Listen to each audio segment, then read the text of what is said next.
الحمد لله نحمده ونستعينه ونستغفره ونؤمن به ونتوكل عليه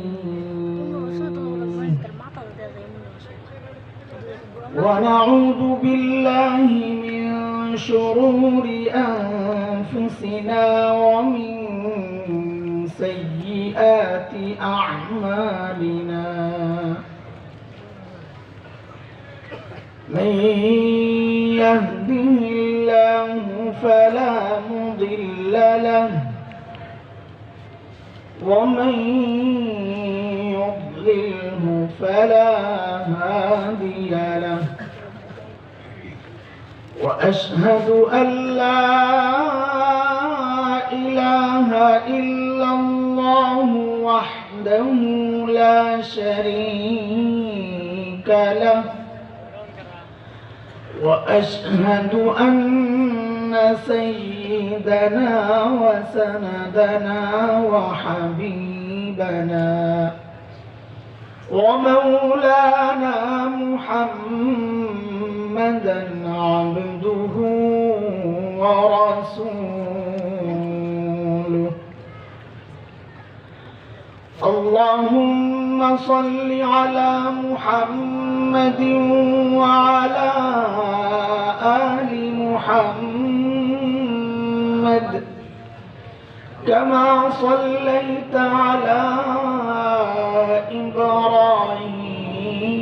إبراهيم وعلى آل إبراهيم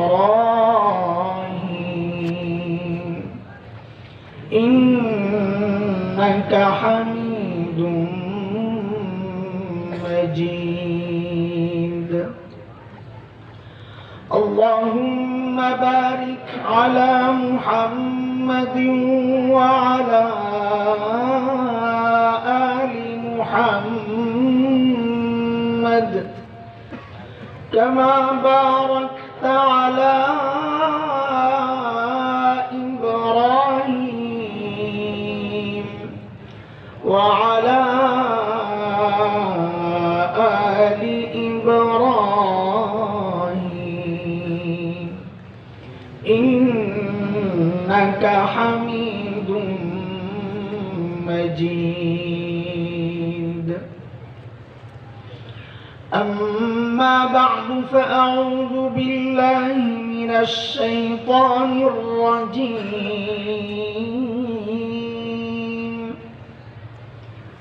بسم الله الرحمن الرحيم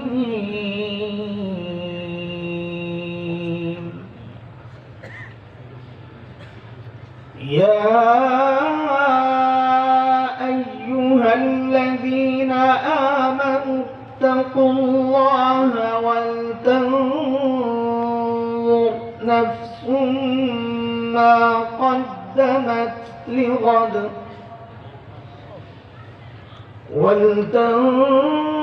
ولتنظر نفس ما قدمت لغد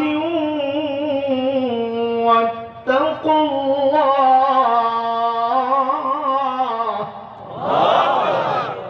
إن الله خبير بما تعملون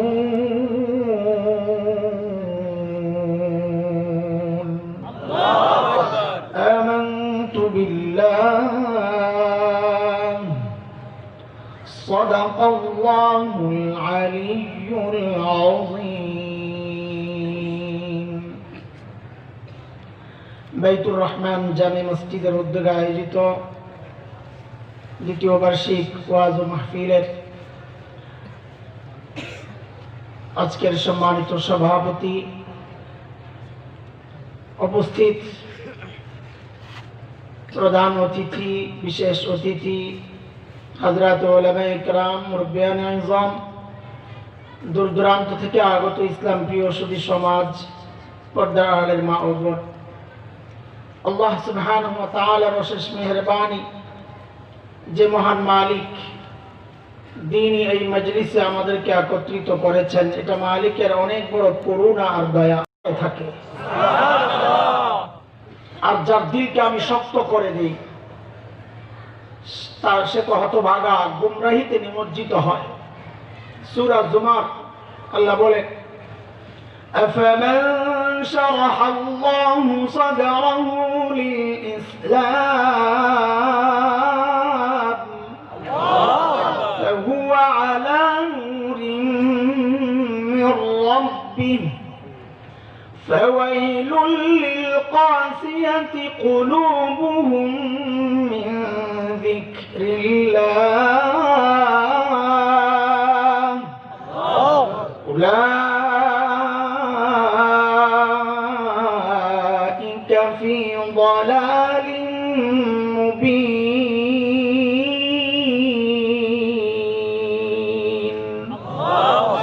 এই আয়াতের মধ্যে রব্বে কারীম এই কথাগুলো বলেছেন যে মহান রব এই নিয়ামত আমাদেরকে ধন্য করলেন, ওই মালিকের শুকরিয়া আদায় করি আলহামদুলিল্লাহ।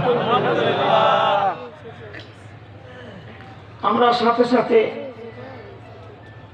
না বললেই নয়, আসলে যার যতটুকু অবদান স্বীকার করা, বান্দার অনুগ্রহের কথা যারা স্বীকার করে তার পক্ষে আল্লাহর নিয়ামতের কথাও স্বীকার করা সম্ভব হয়। যে বান্দার প্রতি অকৃতজ্ঞ হয় সে আল্লাহর প্রতিও অকৃতজ্ঞ হয়, এটা এক চরম বাস্তবতা। সারা দেশের খবর হচ্ছে যে কোনো কারণেই হোক একটা জিম্মাদারি মুরব্বীরা দিয়েছেন, ওই জিম্মাদারির কারণে সারা দেশের ওয়াজ মাহফিলের খোঁজ খবর তো আমার কাছে আসে। নানান জায়গা থেকে এখন এই কথাগুলো আসতেছে যে আপনারা কিছু বলেন না, ওখানে মাহফিল করতে দেয় না, ওখানে দেয় না। তো বলবো কার কথা, কার কাছে বলবো? কারণ সরকারের পক্ষ থেকে তো কোনো মানা করা হয় নাই, এটা স্থানীয় জনপ্রতিনিধি আর প্রশাসনের বিষয়। কোথাও দিচ্ছেন, কোথাও দিচ্ছেন না। এখন আমরা কার বিরুদ্ধে বলবো? সারা দেশে এক এক জায়গায় এক এক চিত্র। তো আলহামদুলিল্লাহ এই অঞ্চলে যারা আছে, কথাবার্তা শুনলাম তো বসে বসে, তাদের সহযোগিতা না হইলে মাহফিল করা আসলে এই মুহূর্তে অসম্ভব। বহু জায়গায় মাহফিল হচ্ছে না, করতে দিচ্ছে না, আমি তো জানি, আমি তো সাক্ষী। এই জন্য আমরা কৃতজ্ঞতা জানাই আমাদের শ্রদ্ধেয় মেয়র সাহেব, আমাদের ভাই কমিশনার সাহেব, ভাইস চেয়ারম্যান ছিলেন, সবাইকে মহব্বত করি, সবাই আমাকে মহব্বত করেন। আমরা আপনাদেরকে মোবারকবাদ জানাই এবং আমরা আশা করব ভবিষ্যতে দিনই কাজে আপনাদেরকে আমরা পাশে পাবো ইনশাআল্লাহ তাআলা। এবং আমাদের সবুজ ভাই এমপি সাহেব আলহামদুলিল্লাহ তার অবদান আছে, তিনিও চাইলে বাধা করতে পারেন, বাধা দিতে পারেন। গত কয়েকদিন আগে ভিতরে এক প্রোগ্রামে এমপি সাহেবকে পাইছিলাম, তো কথাবার্তা শুনেছি, লম্বা সময় কথা বলেছে। আমরা সবাইকে আমরা ধন্যবাদ জানাই। আল্লাহ তাআলা আপনাদেরকে দ্বীনি কাজে আরো বেশি বেশি সম্পৃক্ত হওয়ার তৌফিক দান করেন। আমিন। 18 তারিখ মানে আগামীকাল চন্নাপাড়া, চিনেন আপনারা? চন্নাপাড়া চিনেন না? এই এলাকায় জামিয়া ইসলামিয়া ইমদাদুল উলুম মাদ্রাসার পক্ষ থেকে বিশাল ওয়াজ মাহফিল। এটা আমি ইচ্ছা করে এখন হাতে নিছি। ভাইজান আছেন, আমাদের মামুনুল হক ভাই যেখানে থাকেন ওই জায়গায় অতিরিক্ত একটা সতর্কতা অবলম্বন করে জনপ্রতিনিধি আর প্রশাসন। এটা হাতে নিছে এই জন্য যে ভাইজান কাউকে যেন কোনো ঝামেলা না হয়। আমরা আসুন আপনার এলাকায়, এটা অনুরোধ রেখে গেলাম, মহাব্বতের দাবি একটা। মামুন ভাই সরকারের বিরুদ্ধে বলেন না, তিনি বাতিলের বিরুদ্ধে বলেন। এখন এই ক্যাটাগরিতে যে পড়ে কাটা পড়ে বেচারা করবে কি?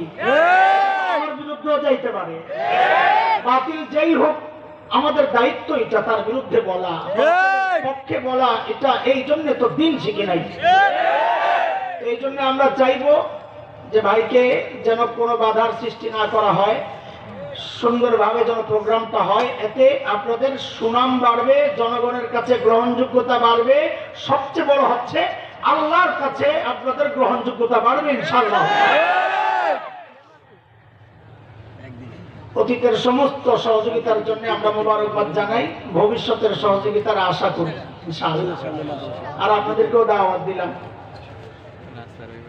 বিকাল 3টা থেকে।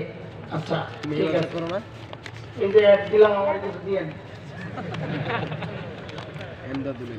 আল্লাহ এগুলো করে তো ঠকানোর চিন্তা করেন খালি। আর একটা কোথায় পাই তুলে হারা কাশেম মামার প্রোগ্রাম, ওটা দেরি আছে 10ই ডিসেম্বর, এটা তো আমি আসবো ইনশাআল্লাহ, ও খবর হয়ে যাবে তখন ইনশাআল্লাহ। মামা আগে দিচ্ছে 10ই ডিসেম্বর আবার আমরা এই এলাকায় আসবো, আব্দুল বাসেদ খান আসবেন হাফিজাহুল্লাহ, আমরা থাকবো ইনশাআল্লাহ তাআলা। মুহতারাম হাজিরিন, সূরা হাশরের একটা ছোট্ট আয়াত তিলাওয়াত করেছি, ছোট্ট করেই বয়ানকে সাজাইতে চাই যেন আপনাদের বিরক্তির কারণ না হই, যত দ্রুত আপনাদেরকে ছাড়া যায়।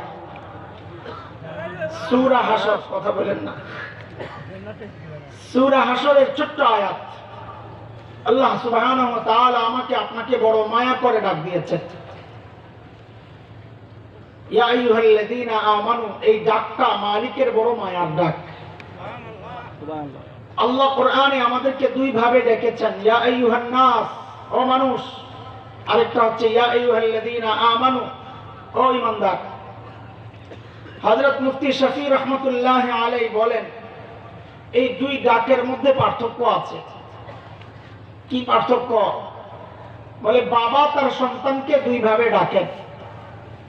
এক হচ্ছে সন্তানের নাম ধরে, আব্দুল্লাহ, তো সন্তান তখন অজানা আশঙ্কায় থাকে, না জানি বাবা কোন কারণে ডাকছে, খবর আছে আজকে, ডাকের নমুনা ভালো লাগতেছে না। বাবা আবার আরেকটা ডাক দেন সন্তানের সাথে, বাবার যে সম্পর্ক, ওই সম্পর্ক ধইরা, আব্বু, তখন সন্তান বুঝে বাবা আমাকে মায়া করে ডাক দিছে। ঠিক আল্লাহ তাআলা যখন বান্দাকে ডাকেন ইয়া আইয়ুহান নাস, ও মানুষ, তখন বুঝা যেন আল্লাহ তাআলা নাম ধরে ডাকছেন, রেগে আছেন আল্লাহ। কিন্তু আল্লাহ যখন বান্দার সাথে আল্লাহর যে সম্পর্ক, ওই সম্পর্ক ধরে যখন ডাক দেন ইয়া আইয়ুহাল্লাযীনা আমানু, ও ঈমানদার, তখন বুঝে নেওয়া মালিক আমাকে আপনাকে বড় মায়া করে ডাক দিয়েছে। আমি যে আয়াত পড়েছি, এই আয়াতের মধ্যে আল্লাহ মায়া করে ডাক দিয়ে বলছেন কি, ইয়া আইয়ুহাল্লাযীনা আমানু তাকুল্লাহ ওয়াল তানজুর নাফসুম মা কদ্দামাত লিগাদিন ওয়াত্তাকুল্লাহ।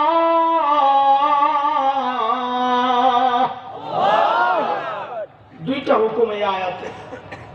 একটা হচ্ছে আল্লাহকে ভয় করা, আল্লাহকে ভয় করো, এই বিষয়ে কথা আগাবো না। দ্বিতীয় হুকুমটা ছোট্ট কথা, ওয়াল তানজুর নাফসুম মা কদ্দামাত লিগাদ। প্রত্যেকটা মানুষের উচিত তার আখিরাত নিয়ে চিন্তা করা, আমার কামাই কি, পুঁজি কি, মালিকের সামনে কি পেশ করব, প্রত্যেকের চিন্তা করা উচিত, যেন সেদিন আফসোস করতে না হয়, ইয়া লাইতানি কদ্দামতু লিহায়াতি, আয় আজকের এই জীবনের জন্য যদি কিছু পাঠাইতাম, এই আফসোস যেন করতে না হয়। আল্লাহ আগের থেকে সতর্ক করতেছে, প্রস্তুত হও, আখিরাতের প্রস্তুতি নাও। আপনি মনে মনে ভাবছেন আখিরাতের প্রস্তুতি নেওয়ার জন্যই তো এত রাতে এখানে বসে আছি, তাই না? কথা বলেন। কিন্তু আমাদের এই প্রস্তুতি যথেষ্ট কিনা, যথার্থ কিনা, যতটুকু দরকার ততটুকু কিনা, কেমনি বুঝবো? বুঝার জন্য আল্লাহ সুবহানাহু ওয়া তাআলা মানদণ্ড ঠিক করেছেন যে তোমার প্রস্তুতিকে তাদের প্রস্তুতির সাথে মিলায়া দেখো। তারা কারা? হযরতে সাহাবায়ে কেরাম রিদওয়ানুল্লাহি আলাইহিম আজমাইন। আল্লাহ বলেছেন তাদের সাথে মিলায়া দেখো, যদি মিলে তাহলে তো প্রস্তুতি ঠিক আছে, না মিললে ঠিক করে নাও, হিসাব সোজা। সাহাবীদেরকে আল্লাহ মানদণ্ড বানাইছেন, উলাইকা আল্লাযীনা ইমতাহানাল্লাহু কুলুবাহুম লিত-তাকওয়া লাহুম মাগফিরাতুন ওয়া আজরুন আযীম।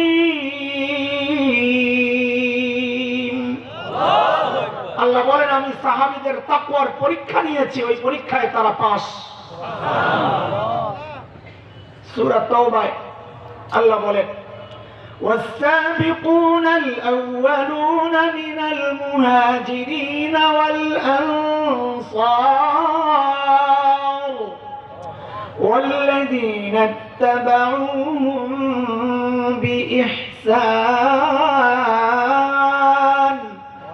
رضي الله عنهم ورضوا عنه وأعد لهم جنات تجري تحتها الأنهار خالدين فيها أبدا ذلك الفوز العظيم এই আয়াতে আল্লাহ বলেন সাহাবীরা আমার উপর রাজি, আমিও রাজি, জান্নাত বানায় রাখছি। বলে তো আমাদের, তো আল্লাহ বলেন তোমাদের জন্যও শর্ত হইল ওয়াল্লাযীনা ইত্তাবাউহুম বিইহসান, যারা নিজের ঈমানকে সাহাবীদের ঈমানের মতো বানাবে, যারা নিজের আমলকে সাহাবীদের আমলের মতো বানাবে, তাকওয়াকে সাহাবীদের তাকওয়ার মতো বানাবে, আল্লাহ বলেন আমি আমার ওই বান্দার জন্যও জান্নাত বানায় রাখছি। সুবহানাল্লাহ। মাইক ওয়ালা আসেনি ধারে কাছে না ঘুমাইছে, এরা ঘুমাইয়া যায় দিয়া দাম করে বসায় দিয়া ওই আপনার সাউন্ডে কথা বলেন না, নষ্ট করে ফেলবে শেষে, যেটা আছে থাক। এটা একটু আগে দেয়, আমি খাটো মানুষ হলে কি একটু আর একটু উঁচা করা দরকার। এই যে এখানে একটু জাতা মারলে মনে হয় আরে ভাই আবার উপর হইয়া কথা বলতে হয়, এই যে এই পজিশনে থাকতো। দুর্বল মানুষ না, হ্যাঁ তাহলে ওই টেবিলটা মনে একটা আগে নিতে হবে।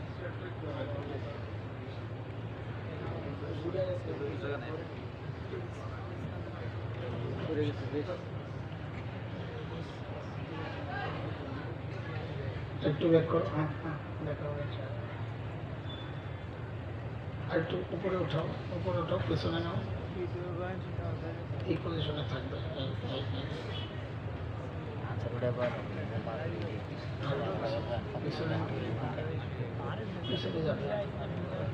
এই জায়গায় উপরে উঠাইলে তো পিছনে যায়, বোকা নাকি? এটাকে গোল করো, এটাকে গোল করলে তো পিছনে যায়। হ্যাঁ এই তো শেষ। তুমি এটা বুঝো না, তুমি মাইক করলা, চাকরি আমার দিয়ে দিবে নাকি? তুমি তো আমার পেটের মধ্যে ভালাই দিচ্ছ। কি সমস্যা? উপরে উঠাও, আবার আসতেছে আমার পেটের মধ্যে। দুরুশরীফ পড়েন নিয়ে কথা বলেন না, আমরা আছি বিপদে ছিলাম, বান খুলে গেছে নিচে, এই কথা আমার সাথে এই সমস্যা শুরু হলো। ওই যে জায়গায় জিনিসপত্র রাখছে, এটা এখন বার হয়ে গেছে বোঝা। তোমার ইষ্ট না আমার মতো দুর্বল, এটা না বানলে হবে না, বাংলা লোকেরা শক্ত করে বুঝছে। হ্যাঁ ঠিক আছে।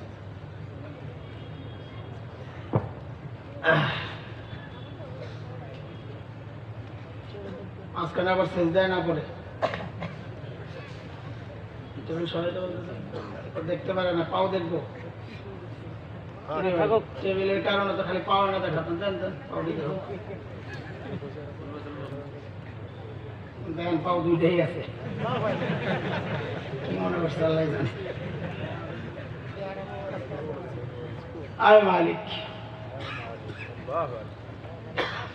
সাহাবীদের আমলের সাথে নিজের আমলকে মিলাই, হুবহু হবে না, এটাও বুঝা নেওয়া। কারণ সাহাবীদেরকে আল্লাহ তাআলা ওই যুগে পাঠাইছেন, এই জন্যই আল্লাহ জানেন কারা পুরোপুরি নবীকে মানতে পারবে, তাদের কি পাঠাইছেন। ছোটবেলায় গান গাইতাম, একদম ছোট্ট যখন, গলা তো টনটনা ছিল, এখন তো ফাটাবাস, তখন তো গজল টজল গাইতাম, কেরাত করতাম কারি সাথে। জন্ম যদি হতো মুদের রাসূল পাকের কালে, বাস এই পর্যন্তই। কারণ গজলের বিরুদ্ধে বলতে বলতে শেষ, এই মাহফিলে বসে বসে খালি গান আর গজল ভাই বেটা। এখন বইগুলো দেওয়া নিজেও শুরু করছে, তাহলে এক লাইনের বেশি আর বললাম না। জন্ম যদি হতো মুদের রাসূল পাকের কালে, ওস্তাদরা শুই না বলে যে এই গজল গাওয়া যাবে না, এক বুজুর্গ একটা শুকনা পাহাড়ের কাছে দাঁড়ায়া দাঁড়ায়া চিন্তা করতেছে, আরে এই পাহাড়ে যদি একটু ঘাস থাকতো, সবুজ আব হতো, কত সুন্দর লাগতো। তো এলহাম হয়েছে, আল্লাহ তাআলা এলহাম করছেন, আমার ইবাদত বাদ দিয়ে এখন পরামর্শ দেওয়া শুরু করছেন আপনি না। আমাদের বড়রাও ওই গজল আটকাইয়া দিচ্ছেন যে না, এই কথা বলা যাবে না, আমার জন্ম যদি নবীর যুগে হইতো। নবীর যুগে কাদেরকে আনা দরকার, কার দিল আল্লাহ কেমন বানাইছেন আল্লাহই ভালো জানেন। আল্লাহ আমাকে যেই যুগে দরকার ওই যুগেই পাঠাইছেন। নবী যুগে আইসা আবু লাহাব আর আবু জাহেলও তো হইতে পারতাম, বরং এই যুগে আইসা আল্লাহর কাছে একটা বড় মোটা দরের একটা দাবি পেশ করার একটা সুযোগ পেয়েছি। সেটা কি জানেন? ওরা আজীব দাবি আমি বাইর করছি, যা করে আল্লাহ আপনারাও করবেন। সেটা হইলো এখন টমেটো খান কত করে? কত? 100। এটা কি ফ্রেশ না ভেজাল? ভেজাল, ফরমালিন দেওয়া, তাই না? আচ্ছা, আর যখন টমেটোর সিজন শীতের শেষ দিকে, আমরা কুমিল্লার লাইনে, আমরা কুমিল্লার মানুষ, তো ওই গরিপুরের পরে গেলে দেখা যায় রাস্তার দুই ধারে মানুষ এইগুলা চাষ করে প্রচুর। তো কৃষকরা বড় বড় টুকরি দিয়া রাস্তার দুই ধারে এরকম স্তূপ করে রাখে বেচার জন্য। তো মাঝে মধ্যে যায়া জিজ্ঞেস করি যে ভাই কেজি কত? দেখতে সুন্দর লাগে ফ্রেশ জিনিস, ভাই কেজি কত? তো জবাব দেয় যত দেন তত। কি যত দেন? এটা মানি বুঝছেন? মানি হলো নেন, কোন রকম নিলেই বাসি, বড় বিপদে আছি।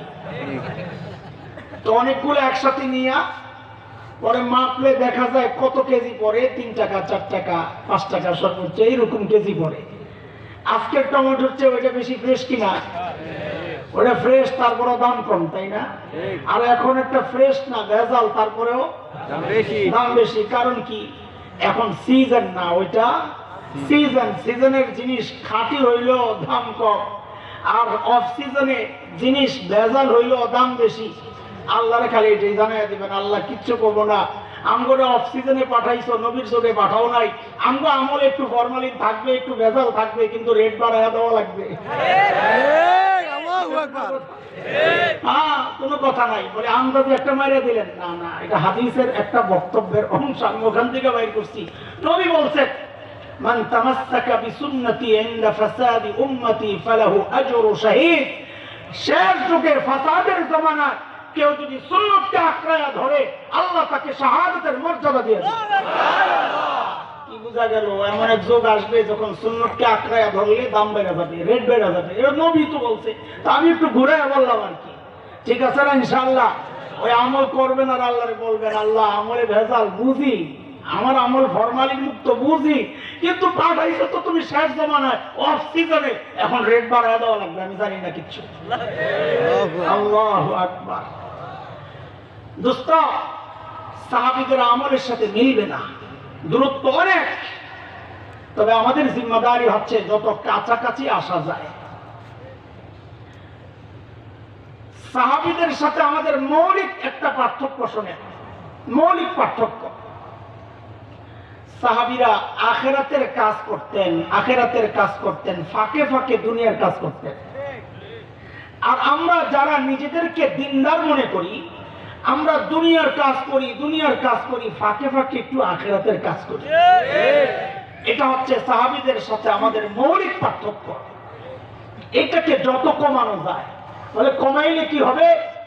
এটা একদম লেখা রাখার কথা যে দুনিয়ার জিন্দেগিতে হযরতে সাহাবায়ে কেরামের যত কাছাকাছি আসতে পারবো, আখিরাতের জিন্দেগিতে হাসরে সাহাবীদের তত কাছাকাছি আমি পৌঁছতে পারবো ইনশাআল্লাহ। বুঝে আসছে কথা? এই জন্য আপনাদেরকে হায়াতুস সাহাবা, সাহাবীদের জীবন আপনাদেরকে শোনানো হয়। মাকসাদ কি? মাকসাদ হচ্ছে সাহাবীদের জীবনের সাথে নিজের জীবনকে মিলায়া যতটুকু আগানো যায়, হুবহু তো হবে না, যতটুকু আগানো যায়। তো আল্লাহ তাআলা বলতেছেন, এরে ঈমানদার, আখিরাতের জন্য প্রস্তুতি নাও। বলে প্রস্তুতি তো নিচ্ছি, বলে এই নিলে হবে না, আমার নবীর সঙ্গীদেরকে দেখো তারা কিভাবে প্রস্তুতি নিচ্ছে। তো চলেন আল্লাহর নবীর সাহাবীরা আখিরাতের প্রস্তুতি কিভাবে নিছে একটু দেখে আসি। একটু সংক্ষেপ ছোট্ট কথা। হযরতে আবু বকর সিদ্দিক রাদিয়াল্লাহু আনহু তিনি যখন খলিফা, তো ওনার একটা সিস্টেম ছিল, দরবারের মধ্যে বিধবা অসহায় নারীদের লিস্ট থাকত। স্বেচ্ছায় যদি কেউ খিদমত করতে চায় ওই নামের সাথে নিজের নাম জুড়ে দিয়ে চলে যেত, কারণ এটা অনেক দামি কাজ। নবী আলাইহিস সালাম বলেছেন, ইয়তীম বিধবা অসহায়দের দায়িত্ব যে ব্যক্তি নিবে সে এবং আমি জান্নাতে পাশাপাশি থাকবো। অনেক বড় দামি কাজ। হযরত ওমরের দরবারে লিস্ট, আবু বকরের দরবারে লিস্ট। হযরত ওমর ফারুক রাদিয়াল্লাহু আনহু একদিন সিদ্ধান্ত নিলেন যে আমিও কোনো বুড়ির খেদমত করব। কত বড় মানুষ ওমর, মাথায় আসছে কাজ করা লাগবে, সওয়াব কামাইতে হবে। দরবারে গিয়ে লিস্ট খুঁজতেছেন কার ঘরে যাবেন, দেখেন যে সব বুক, একটা নাম খালি, এক বুড়ির নাম খালি, নামের পাশে কারো নাম নাই। হযরত ওমর ঠিকানা নিয়ে পরদিন চলে গেছেন ফজরের পর পর বুড়ির বাড়িতে। কখন বলে? ফজরের পর পর। কথাটা কেন বের করতেছি, পিছনে কারণ আছে। সাহাবায়ে কেরাম দিনের কাজ শুরু করতেন ফজরের পর পর, কারণ নবী আলাইহিস সালাম যারা সকালে কাজ করে তাদের জন্য বরকতের দোয়া করছেন। আমরা তো ঘুমাইই শেষ, বিশেষ করে আমরা যারা একটু মাঠে ময়দানে কাজ করি, আমাদের তো সকালের ঘুমটাই আসল ঘুম। সারা রাত সফর, ফজর পরে দে ঘুম যা করে আল্লাহ। তা আপনি তো মনে মনে খুশি, পাইছি বক্তা করে একটা জায়গায় সাইজ করার মতো, সেটা হইলো ওই বরকত থেকে তোমরা হুজুররা এত বঞ্চিত না, অনেক খুশি। মাশাআল্লাহ, আপনি এত খুশি হয়ে লাভ না, এটা আল্লাহর সাথে আমাদের একটা বোঝাপড়া আছে যে আল্লাহ সারা রাত কষ্ট করি ঘুমাইতে পারি না, সকালে ঘুমাই, আমগো বরকত আল্লাহ তুমি বিকালে দিও। আপনার তো কোনো সমস্যা নেই, আল্লাহ দিলে আপনার কোনো সমস্যা আছে নাকি? তো চুপচাপ থাকে। হযরত ওমর গেছেন সকালবেলা ফজরের পর পর বুড়ির বাড়িতে, দরজা নক করে বলতেছেন, মা আমি ওমর ইবনুল খাত্তাব আপনার ঘরের কাজ করতে আসছি। চিন্তা করা যায় কত বড় মানুষ। বুড়ি হযরত ওমরকে জবাব দিচ্ছেন, বাবা প্রতিদিন যে আল্লাহর বান্দা আমার ঘরের কাজ করেন কিন্তু ইতিমধ্যে কাজ করে চলে গেছে। কখনের ঘটনা এটা? ফজরের পর পর। হযরত ওমর চিন্তা করলেন, ও বুঝছি, তাইলে আরো আগে আসা লাগবে আপনার ঘরের কাজ করার জন্য। পরদিন আসছেন ফজরের আযানের ওয়াক্তে, দরজা নক করে বলে, মা গতকাল আসছিলাম আপনার ঘরের কাজ করার জন্য, পাই নাই, আজকে নিশ্চয়ই পাবো, দেন আপনার ঘরের কাজগুলো দেন। হযরত ওমরকে অবাক করে দিয়ে বুড়ি আজকেও জবাব দিচ্ছেন, বাবারে প্রতিদিন যিনি করেন তিনি কাজ করে চলে গেছেন। হযরত ওমর মাথায় আসছে, না এই বুড়ির কাজ আমার করতেই হবে, যা করে আল্লাহ, দরকার লাগে আরো আগে আসো। পরদিন আসছেন তাহাজ্জুদের ওয়াক্ত। কখন? চিনেননি তাহাজ্জুদের ওয়াক্ত কখন? এটা তো হইল মাসালার কথা, ডিজিটাল একটা ব্যাখ্যা আছে, 2টার পরে। চিনেননি আপনারা? তাহাজ্জুদের ওয়াক্ত হইল এখনকার যুবকরা ফেসবুক ইউটিউব দেখতে দেখতে দেখতে দেখতে যখন ঘুমের টাইম হয় ওটা হইল তাহাজ্জুদের ওয়াক্ত। পোড়া কপাল, যেই টাইমে আল্লাহ তাআলা বলেন তুই সারাদিন গুনাহ করছস কিচ্ছু বলি নাই, যেই টাইমে আল্লাহ বলেন তুই সারা রাত ঘুমাইছস কিচ্ছু বলি নাই, বান্দারে এখন তো ওঠ, আমি আসছি। দুনিয়ার আকাশে আল্লাহ নেমে এসে ডাকতেছে, আলা মিন মুস্তাগফির ফাগফির লা, কেউ আছো আমার কাছে ক্ষমা চাইবা, আমি আসছি তোমাকে ক্ষমা করার জন্য। আর ওই টাইমে তুমি সারা রাত সজাগ থাইকা ওই মুবারক টাইমে যাও ঘুমাইতে। পোড়া কপাল, তাহাজ্জুদ তো দূরের কথা, ফজরটাও পড়ার সুযোগ হয় না। গজব কি এমনি আসে?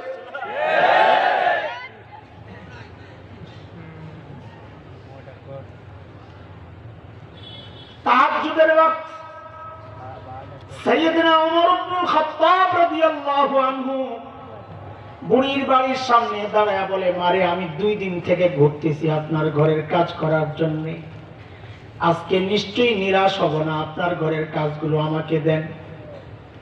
আজকেও বুড়ি হযরত ওমরকে অবাক করে জবাব দিচ্ছেন, বাবারে প্রতিদিন যে আল্লাহর বান্দা আমার ঘরের কাজগুলো করেন তিনি ইতিমধ্যেই ওই কাজ করে চলে গেছেন।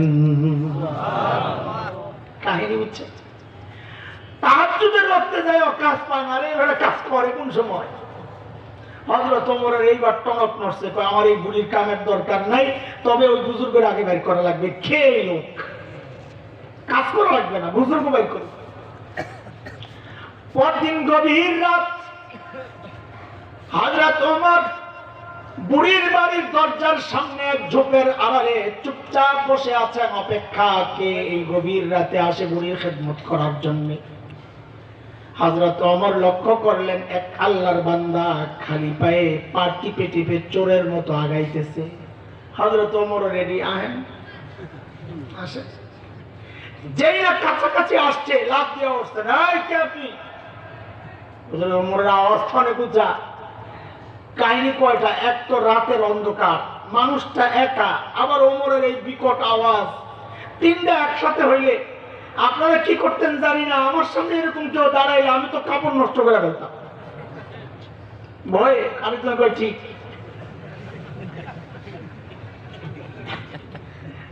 না, ঠিকই আছে আমারটা, আমি বলছি হ্যাঁ কইছে ঠিক, আর ঠিকই আছে।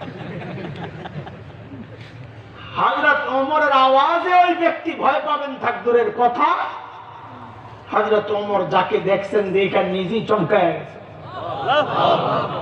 কারণ দেখেন আর কেউ না, খলিফাতুল মুসলিমিন আবু বকর সিদ্দিক রাদিয়াল্লাহু আনহু। কারণ আবু বকর আপনি কে? পায়ের দিকে তাকায় দেখে পায়ে জুতা নাই, মিজাজটাকে আরো খারাপ হইয়া। ওমর তো আবু বকরকে বড় মহব্বত করতেন, লেগে থাকতেন পিছনে, কোন লাগা আমল যেন বেশি করতে পারে, প্রতিযোগিতা, কিন্তু মহব্বত করতেন। ওমরের প্রস্তাবেই তো আবু বকর খলিফা হয়েছে রাদিয়াল্লাহু আনহুমা। আবু বকর আগে বলেন পায়ে জুতা নাই কেন? আহা, সাহাবীদের ইখলাস। সাইয়েদনা আবু বকর বলেন, ওমর জুতা পরলে চটচট আওয়াজ হয়, যদি কেউ জেনে যায় আমি তো কেবল আমার মালিককে জানাইতে চাই। আর আমরা একটু আমল করলে ততক্ষণ পর্যন্ত শান্তি লাগে না যতক্ষণ পর্যন্ত কেউ না দেখে।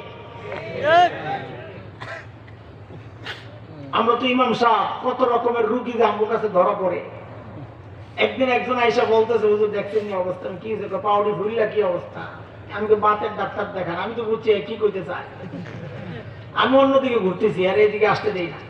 ওই বাতের ডাক্তার দেখান, কোন না বিষয়টা এরকম না, কোন রকম তাহাজ্জুদ পড়ি তো লম্বা টাইম দাঁড়ায় থাকি, বাপরে বাপ কত বড় বুজুর্গ। আরেকদিন একজন আসছে, আইসা বলে হুজুর রাতে কোরআন শরীফ পড়ি, একটু আওয়াজে পড়ি, মজা লাগে, আমার কি ঘুম হইব? কি জন্য? পাশের ঘরও লাগে, ঘুম নষ্ট হয়। রাতে কোরআন শরীফ পড়ে, আমার শোনানোর ব্যবস্থা পায় না, একটা উসিলা দিয়া মাসালা জিজ্ঞেস করে। আমরা তো ব্যাককল, পাবলিক মনে করে আমরা ব্যাককল, হুজুররা ব্যাককল কি বুঝে? আসমো হুজুররা চাল একটা ব্যাককল, আল্লাহ যদি বাঁচায় রাখে সামনে একটা কথা সুযোগ পাইলে ফাঁক দিয়ে ঢুকাইয়া দেব, খামাখা এখন বইলা লাভ নাই। আমরা তো কিচ্ছু বুঝি না। মাঝে মধ্যে হাসি পায়, দরজা দিয়ে বাইরে হওয়ার সময় গেটের আশেপাশে যেটা দাঁড়া এরকম দুই একটা চিনি, যেটার পর খতিব সাহেব বাড়িতেছে, এই তখনই তার ঠোঁটলার আর ভঙ্গিমা পাল্টায় যায়, আওয়াজের ভঙ্গিমা পাল্টায় যায়। আরে বুঝায় খতিব সাহেব আপনি যে কত বুজুর্গের খতিব আপনি নিজেও তো জানেন না। পাবলিক এটা আপনাদের একা না, আমাদেরও সমস্যা। মানুষকে না দেখানো পর্যন্ত শান্তিই লাগে না। আর আবু বকর বলে জুতা ছাড়া আসছি, কাটা বিদে পাথরের টুকরা ঢুকে, তাও ভালো মানুষ যেন না জানে, আমি তো আমার মালিককে জানাতে চাই। ওমর খুব খেপছে। আপনি কেন আসলেন বলেন আমাকে? সারাদিন প্রশাসনিক কাজে ব্যস্ত থাকে, এই বুড়ির কাজটা আমরা করতে পারি না, আর কেউ নাই। আপনার আশা লাগে আমরা কি মরে গেছি? আবু বকর সাইয়েদনা আবু বকর ওমরকে কি জবাব দিলেন দোস্ত, ওই জবাবটাই আমার বয়ান, এটাই শেষ কথা। বাকি জবাবটা এখন দিব না। কেন? কারণ জবাবটার ওজন কত এটা বুঝতে হলে আগে আবু বকরের ওজন বুঝা লাগবে। ব্যক্তির ওজন বুঝলে কথার ওজন বুঝবেন। ব্যক্তির ওজনের উপর কথার ওজন ওঠানামা করে।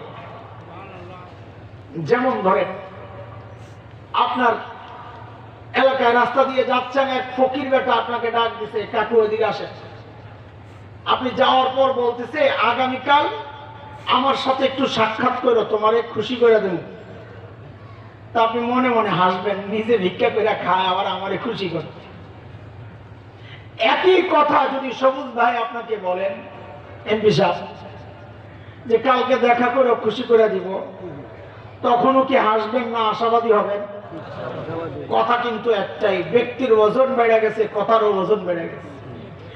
একই কথা যদি মাননীয় প্রধানমন্ত্রী বলেন, এই কালকে দেখা করে খুশি করে দিব, আপনারা কি করবেন জানি না, আমি তো সারা রাত ঘুমাবো না, আল্লাহ জানে কোন হাড্ডি বেরিয়েছে।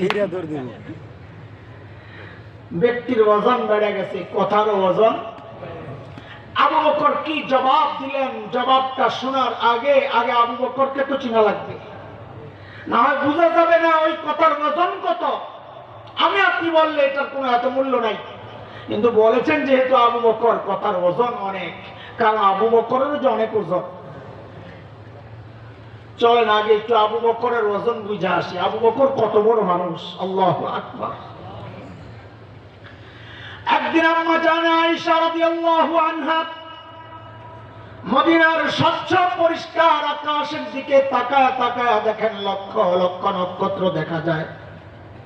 আম্মা জান জিজ্ঞেস করলেন, ইয়া রাসূলুল্লাহ, আপনার উম্মতের মধ্যে এমন কেউ কি আছেন যার আমলের পরিমাণ ওই নক্ষত্রের চেয়েও বেশি? কেউ কি আছেন ইয়া রাসূলুল্লাহ? আল্লাহর হাবিব বলেন, আয়েশা আছে একজন। কয়জন? আম্মা জান তো মনে মনে খুশি, যে জানি তো একজন, কে? আমার আব্বার, এছাড়া কে হবে? বলে, জানলে আবার জিজ্ঞেস করছো কে? বলে, এটা মানুষের নেচার, বিশেষ করে মেয়েদের। মেয়েরা, সব মেয়েরাই চায় স্বামীর মুখ দিয়ে একটু বাবার বাড়ির প্রশংসা শুনতে, সবাই চায়। একদিন বদনাম করবেন, দেখবেন এক সপ্তাহ তরকারি মজা হয় না।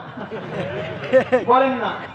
এই বিপদে আমি এখন, আরো লোকজন আছে এলাকায়, কথা বলে না, ডরেও কথা বলে না, গেলে তো ধরা খাবে।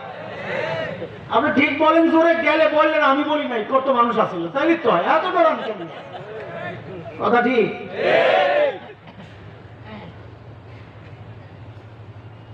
আল্লাহর রাসূল বলেন, আয়েশা আছে, আছে একজন।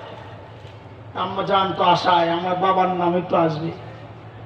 আল্লাহর হাবিব বলেন, আয়েশা, আমার যে উম্মতের আমল ওই নক্ষত্রের চেয়েও বেশি, সে হচ্ছে ওমর ইবনুল খাত্তাব।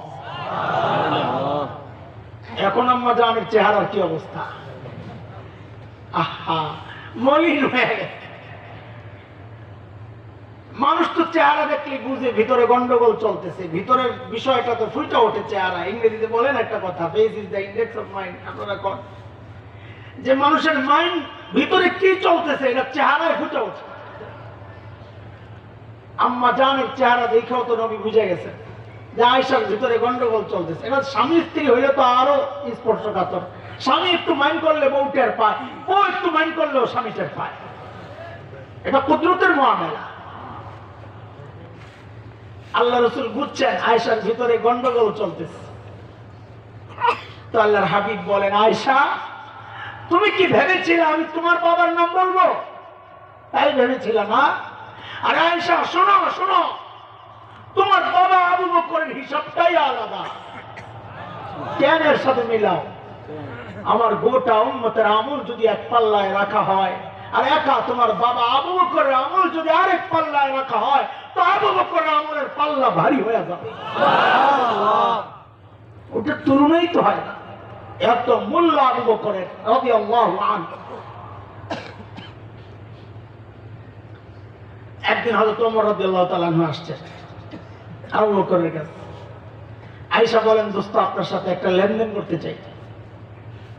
বলে, কি লেনদেন করবেন আপনি? বলেন। তো ওমর বলে, দোস্ত, আমার জীবনের যত আমল করছি, ওমরের আমলের হিসাব তো পাইছি আমরা নক্ষত্রের চেয়েও বেশি। নক্ষত্র মানে সংখ্যায় না, সংখ্যায় না। এক একটা নক্ষত্র দুনিয়া, যেই দুনিয়া আমরা বসবাস করি, হাজার লক্ষ গুণ বড়। সবগুলা মিলাইলে ওজন কত হয়? ওমরের আমল তার চেয়েও বেশি। তাই সে বলে আবু বকর সারা জিন্দিগির আমল যা আছে সব আপনারে দিয়ে দিতে চাইছে। আবু বকর চিন্তায় পড়ে গেছে, কি রে ওমর সারা জীবন আমার লগে করলো প্রতিযোগিতা, আমার চেয়ে বেশি আমল করতে পারে কিনা, এখন উনি আমার সব আমল দিয়ে দিবে, এখানে কোনো গাফলা আছে? আবু বকর মানুষ সরল সোজা, কিন্তু ব্যাকল তো না। ওটাই বলছিলাম, হুজুরের কথা কমুল আসছে।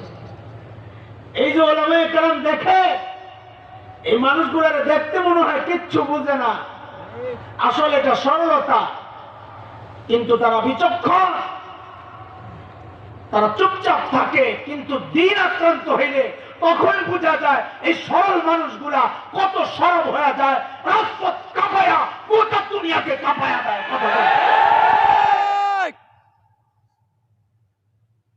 সাধারণ মানুষের একটা ধারণা, হুজুররা কিচ্ছু বুঝে না। আমাদের একজন বড় ওয়াইজ বক্তা ছিলেন আল্লামা মুস্তাফা আল হুসাইনি রহমাতুল্লাহ আলাইহি, নাম শুনছেন নি আপনারা? মাশাআল্লাহ, অনেক বড় মানুষ ছিলেন, অলিপুর সাহেব হুজুরের সম ওই লেভেলের। তো হযরত এক ঘটনা শোনাইছেন, এটা আবার আমাদেরকে মুফতি দেলোয়ার সাহেব হুজুর শোনাইছেন, আমি একদম পুরা সনদ বললাম। মাহফিলের পর হাইওয়ের কোন রেস্টুরেন্টে খাইতে বসছে, কারণ এটা বহু জায়গায় এই সমস্যা আমাদের হয়। মাহফিলওয়ালারা বয়ানের আগে যেই কদরটা থাকে, বয়ানের পরে আর এরকম থাকে না। তখন অনেক সময় খাওয়াইব কে এটাও খুঁজে পাওয়া যায়, বড় অসহায়ের মতো ফেরত যাইতে হয়। তো আল্লামা মুস্তাফা আল হুসাইনি এক হোটেলে বসছেন খাইতে, খাওয়া দাওয়া শেষ, চেটে চুটে খাচ্ছে, সুন্নত তরিকা, বরকত আছে এর মধ্যে। একটা হাড্ডি ছিল লাস্টে, ওইটাকে বসে বসে চাবাইতেছেন, মজা লাগতেছে, বুড়া মানুষ। পাশের চেয়ারে, পাশের টেবিলে বসা এক ভদ্রলোক, জেন্টলম্যান, বসে বসে চা খায়। কি খায়? আবার বলেন কি খায়? দুনিয়ায় বহু মানুষ আছে, আর দাড়িওয়ালা টুপিওয়ালা দেখলে চুলকানি শুরু হয়, আছে না? এরকম আছে কিছু মানুষ। তো ওই বেটাও ওই চুলকানি বাড়ি, বসে বসে চা খায় আর চিন্তা করতেছে, হুজুরের একটা খোসা মারার সুযোগ যেহেতু পাইছি, হাতছাড়া করার দরকার নাই। চায়ের কাপটা হাতে নিয়ে আস্তে করে হুজুরের কাছে আসছে, দেখতে তো মগার মতো দেখা যায়। আইসা বলে, হুজুর এক্সকিউজ মি। হুজুর বলে, ইয়েস বলেন। আমার একটা কথা জিজ্ঞেস করতে চাই। বলে, বলেন। বলে, আপনাদের এলাকায় কুকুরে কি খায়? চিন্তা করছেন খোসাটা কি মারছে, হুজুর চাকরি খাইতেছে। তো হুজুরে বলতেছে, আপনাদের এলাকায় কুকুরে কি খায়, মানে আপনি যেমনি খাইতেছেন, হয় এলো যে কুকুরের খাওয়ান তো আপনি খাইয়া ফেলতেছেন, এটা উদ্দেশ্য, অথবা আপনার আর কুকুরের খাওয়ানোর স্টাইল তো একই দেখা যায়, এটা উদ্দেশ্য, মানে হুজুরের কুকুর বানায় দিল আর কি। তো হুজুর তো মানুষ সরল সোজা, কিন্তু ব্যাকল তো না।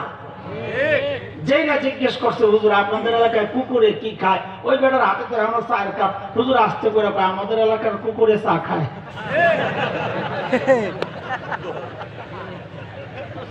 এখন অবস্থাটা বলেন, মুখটা তো আর মুখ নাই, আস্তে কাপটা হাতে লেগে গেছে, বুঝছে যে এটা জানতেন হুজুর না। সব হুজুরের হালতি এমন, আপনার কাছে মনে হয় ব্যাককল, আসলে ব্যাককল না। সরল সোজার ব্যাককল এক জিনিস না, যেমন বিচক্ষণ আর বাটপার এক জিনিস না, সরল সোজার ব্যাককল এক জিনিস না। আসিম নানতুবি রহমাতুল্লাহি আলাইহি ইংরেজ খেলাও আন্দোলনের অন্যতম সিপাহসালার, দারুল দেওবন্দ মাদ্রাসার অন্যতম প্রতিষ্ঠাতা। দারুল দেওবন্দের যে মূল এরিয়া, এর বাইরে লাগোয়া একটা মসজিদ আছে, নাম হলো ছাত্তা মসজিদ। তা হযরত ওই মসজিদে থাকতেন। ইংরেজরা খবর পাইছে, খবর পায় আসছে হযরতকে গ্রেফতার করার জন্য। চারদিক থেকে ঘেরাও করছে, ঘেরাও করে ভিতরে ঢুকে দেখে এক আল্লাহর বান্দা, গেঞ্জি গাও দেওয়া, লুঙ্গি পরা, মসজিদ ঝাড়ু দেয়। ওটাই কাসেম নানতুবি। কিন্তু এরা বুঝে নাই, এরা মনে করছে এত বড় বিপ্লবী বীর, একটা তো কমপক্ষে দেওয়ানবাগী হুজুরের মতো হওয়ার কথা। এইরকম হুজুর এত বড় বিপ্লবী কেমনে হয়? এরা তো চিন্তাই করে না। তো যা জিজ্ঞেস করতেছে, কাসেম নানু তুমি কান, কাসেম নানু তুমি কই? এখন কাসেম নানু তুমি যদি বলেন পাতা নেই, আমি জানি না, তো মিথ্যা কথা হয়। আর যদি বলেন নেই হোক আমি কাসেম নানু তুমি, তো ধরে নিয়ে যায়। তো কি করবেন? মানুষ তো বিচক্ষণ, উপস্থিত বুদ্ধি। যেখানে দাঁড়ায় ছিলেন সাথে সাথে ওই জায়গা থেকে সরছেন, একটু বামে চাইতে আসছেন, এমন একটা ভাব নিয়েছেন যে কথা বুঝে নাই। এই জায়গায় এসে আবার হ্যাঁ কাসেম নানু তুমি, ও আচ্ছা, ও তো আগে হাঁটে, আগে যে জায়গায় দাঁড়ায় আসছিল এখন তো সরছে, শরীরে ওই জায়গা থেকে ইঙ্গিত দিয়ে দেখায়, ইশারা দিয়ে দেখায়, ও তো আগে হাঁটে। আরে কাসেম নানু তো একটু আগে এখানেই ছিল।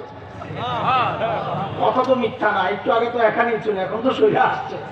ইংরেজরা মনে করছে একটু আগে এখানেই ছিল, এখন বুঝি পালাইয়া গেছে, ছুটে গেল। আবু বকর এরকম চালাক মানুষ, কইলাম ব্যাকল না। সূরা লাহাব যখন নাযিল হয়, তো এর মধ্যে তো আবু লাহাবের বউ উম্মে জামিল বিনতে হারব ইবনে উমাইয়ার কথাও আছে, যে তোরও সাইজ করা হবে। আবু লাহাবের বউ ছিল বড় আজীব, কটকচ্চা, রাস্তায় ঘুরতো। মুহাসসিররা লেখে কয়া যখন রাস্তায় হন হন করে ঘুরতো, তো দেখলে বুঝা যাইতো না এটা বেটা না বেটি। ঠিক যুগের আবু জাহেলের বউরা যখন শাহবাগে স্লোগান মিছিল করে, এগুলারে দেখলেও বোঝা যায় না এটা ছেলে না মেয়ে। কথা বলে পুরাপুরি মিল আছে। আবু লাহাবের বউ যখন শুনছে আমার বিরুদ্ধে মোহাম্মদ কথা কয়, দৌড়ে আসছে হারামের ভিতরে, জানে ওই জায়গায় নবী আছেন, খবর নিছে। হাতে একটা পাথর, সাইয়েদনা আবু বকর বসে বসে পাহারা দেন, নবী আলাইহিস সালাম বসে বসে তিলাওয়াত করতেছেন। সাইয়েদনা আবু বকর দেখছেন উম্মে জামিল বিনতে হারব ইবনে উমাইয়া আসতেছে। আরে আবু বকরের পেরেশানি, এখন তো আমার নবীরে মারবে, কষ্ট বরদাস্ত করতে পারে না। বলে ইয়া রাসূলুল্লাহ, উম্মে জামিল আসতেছে, মতি গতি বেশি ভালো লাগতেছে না। নবী আলাইহিস সালাম বলেন, আবু বকর টেনশন করেন না, আসতে দেন, উম্মে জামিল আমাকে দেখবেই না। কারণ আল্লাহর ওয়াদা দেওয়া আছে নবীকে, فإذا قرأت القرآن جعلنا بينك وبين الذين لا يؤمنون بالآخرة حجابا مستورا। নবী আপনি যখন কোরআনে কারীমের তিলাওয়াত করবেন, তো কাফের বেঈমানদের মাঝে আর আপনার মাঝে আমি নিরাপত্তা পর্দা ঢেলে দিব, তারা আপনাকে দেখতে পাবে না। নবী বলেন, আবু বকর ছেড়ে দেন, আমার দেখবে না। আবু বকরের কাছে উম্মে জামিল আসছে, হাতে পাথর, আয়েশা খালি খোঁজে, এর ব্যবসা দেখে আবু বকর বুঝছে উম্মে জামিল নবীর দেখে নাই। আবু বকর তোমার বন্ধু কই? খুঁজা দেখো, মিথ্যা বলে না, সচেতন কত বুঝাইতেছি। কয় শুনলাম তোমার নবী নাকি আমারে বকা দিছে। আল্লাহর কসম, আমার বন্ধু কোনোদিন কাউকে বকা দেয় না, তোমারও দেয় নাই। এখন প্রশ্ন আসবে যে নবী তো কইছে ওমরাতু সায়াসলা নারান যাতা লাহাবি ওমরাতু, আবু লাহাব বউ যাইবো, আবু লাহাবের বউ যাইবো, বলছে তো। তো আবু বকর যে কসম খাইলো, কারে ঠিকই তো আছে, নবী তো বলে নাই। এই সূরা লাহাব তো নবী বানায় নাই, এটা কথা তো আল্লাহ না নবী বলছে, নবী শোনায়া দিছে, বক্তব্য তো নবীর না। হিজরতের সময় মদিনার দিকে পালাইতেছেন, গুহায় 3 দিন লুকায়া ছিলেন। এই ফাঁকে খবর চারদিকে ছড়াইয়া গেছে যে ধরতে পারলেই 100 ওট, ধরতে পারলেই 100 ওট। মানুষ চারদিকে ছড়াইয়া গেছে ধরার জন্য। দূরের মানুষ যারা আবু বকর নবীকে চেনে না, তারাও খুঁজতেছে, ধরলেই তো 100 ওট। এক জায়গায় যায়া এক কাফেলা পায়া গেছে নবী আর আবু বকরকে। আবু বকর সামনে, সাথে একজন রাহাবার, পেছনে নবী। ওই যে আড়াল করে রাখতেছে, এরা দেখে বুঝছে এখানে ঘটনা কিছু আছে। আবু বকরকে জিজ্ঞেস করতেছে, মান হাযার রাজুল, তোমার সাথে এই ব্যক্তিকে? আবু বকর যদি বলে আমি চিনি না, তো আবু বকরের সিদ্দিক কাটা যায়, মিথ্যাবাদী হয়ে যায়। আর আবু বকর যদি বলেন ইনি রাসূল মুহাম্মদ সাল্লাল্লাহু আলাইহি ওয়াসাল্লাম, তো নবী ধরা পড়ে। আবু বকর বিচক্ষণ, বড় আজীব এক জবাব দিয়েছেন। আবু বকর বলেন হাযার রাজুল ইয়াহদিনি, ইনি একজন মানুষ আমার রাস্তা দেখায়। ওই পাবলিক মনে করছে এই পাহাড়ি রাস্তা, পথ প্রদর্শক রাহবার গাইড রাস্তা দেখায়, কিন্তু আবু বকর তো মনে মনে চিন্তা করছেন ইয়াহদিনি ইলাল জান্নাহ, তিনি আমাকে জান্নাতের রাস্তা দেখায়। সুবহানাল্লাহ, এর নাম বিচক্ষণতা। হযরত ওমর যখন বললেন আবু বকর আমার সারা জিন্দেগীর আমল আমি আপনাকে দিতে চাই, আবু বকর বুঝছেন এখানে কোনো ঘাপলা আছে। আস্তে করে বললেন ওমর একটু বলেন না বিনিময়ে আমার কি দেওয়া লাগবে, না ফ্রি দিবেন? না ফ্রি না, ওটা তো কি দেওয়া লাগবে ওটা আগে কর। হযরত ওমর বলেন আবু বকর এত টেনশন করেন না, বেশি কিছু চাবো না। বলে কম দেয় কি চাইবেন চাইলাম। বলে আবু বকর ওই যে 3 দিন হিজরতের সময় নবীর সাথে গুহার মধ্যে যে অবস্থান করছেন, ওই 3 দিনের আমল আমাকে দিয়ে দিবেন, এর বিনিময়ে আমি আমার সারা জিন্দেগীর আমল আপনাকে দিয়ে দিব। কয়দিন? মাত্র 3 রাত। এখন বুঝার জিনিস, এই মাত্র 3 রাতে আবু বকরের মর্যাদা কি এমন উঁচা হয়ে গেছে যে ওমর বলেন আমার সারা জিন্দেগীর আমল দিতে আমি প্রস্তুত। এটা বুঝার জিনিস। সংক্ষেপে বুঝাই, নবী আর আবু বকর যখন গুহায় অবস্থান করতেছে, উপরের দিকে তাকায়া দেখতেছেন আহারে লোকজনের পাও দেখা যায়, কাফেররা তাকাইলেই দেখবে তাকাইলেই দেখবে। আবু বকর পেরেশান। ও দোস্ত, আবু বকরের এই পেরেশানি নিজের জন্য না, কার জন্য? আর বলেন, কথা বলে, নবীর জন্য। আবু বকরের কথা কি শোনাবো আপনাদের? আবু বকরের ছোট্ট মেয়ের গল্প শুনে নাকি? হযরত আসমা রাদিয়াল্লাহু আনহা, ছোট্ট বাচ্চা, সূর গুহা কত উঁচা, আল্লাহু আকবার।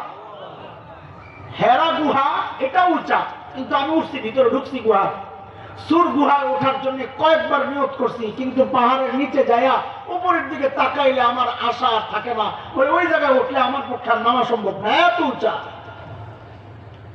এখন তো সিঁড়ি বানায় দেওয়া হয়েছে, তখন তো সিঁড়িও ছিল না, এক পাথর থেকে আরেক পাথর লাফায়া লাফায়া যাইতে হইতো। ওই সময় হযরত আসমা বকরি চড়ানোর বাহানা কইরা কইরা প্রত্যেকদিন কোষ্টায় কইরা কইরা নবী আর বাবাকে খাবার দিয়ে আসতেন। এই জন্য হযরত আসমাকে নবী মায়া কইরা ডাকতেন, জাতুন নিতা কাও কোষ্টাওয়ালি, কি খবর? মায়ার ডাক। একদিন আল্লাহর হাবিব লক্ষ্য করলেন হযরত আসমার কপাল ফাটা, রক্ত ঝরছে। নবী জিজ্ঞেস করলেন আসমা কোথায় পড়ে গিয়েছিলেন, নিশ্চয়ই কোথায় ব্যথা পাইছো? হযরত আসমা বলেন না ইয়া রাসূলুল্লাহ, কোথাও পড়ে যাই নাই। আসার সময় আবু জাহেলের হাতে পড়েছিলাম। আবু জাহেল আমাকে ধরে বলে, আসমা তোমার বাবার নবী কোথায় আছে তুমি জানো, বলো। আমি স্পষ্ট করে জানা দিলাম, আবু জাহেল বাবা আর নবী কোথায় আছে আমি জানি, কিন্তু আমি আপনাকে বলবো না। নিজের কোনো টেনশন নাই, নবীর টেনশন, পিচ্চি বাচ্চা। ইয়া রাসূলুল্লাহ, এই কথা বলার সাথে সাথে আবু জাহেল আমাকে এমন একটা থাপ্পড় মারলো, আমি ছিটকে যায় পাশের পাথরে পড়ে, ইয়া রাসূলুল্লাহ আমার কপালটা ফাইটে গেছে। ইয়া রাসূলুল্লাহ, আমি যখন দাঁড়াই আবু জাহেল আইসা আমাকে গলা টিপ দিয়া ধইরা বলে, আসমা এখনো সময় আছে, বলো নবী কোথায়, নাইলে এখনই তোমাকে মেরে ফেলবো। ইয়া রাসূলুল্লাহ, আমি আবু জাহেলকে জানাইয়া দিছি, আবু জাহেল আপনি আমাকে মারতে পারবেন, মারেন, আপনার যা ইচ্ছা তাই করেন, কিন্তু শুনে রাখেন আমি আমাকে আপনার হাওয়ালা তো করতে পারবো, কিন্তু আমার নবীকে আমি আপনার হাওয়ালা করব না। ছোট্ট বাচ্চার কথা এটা।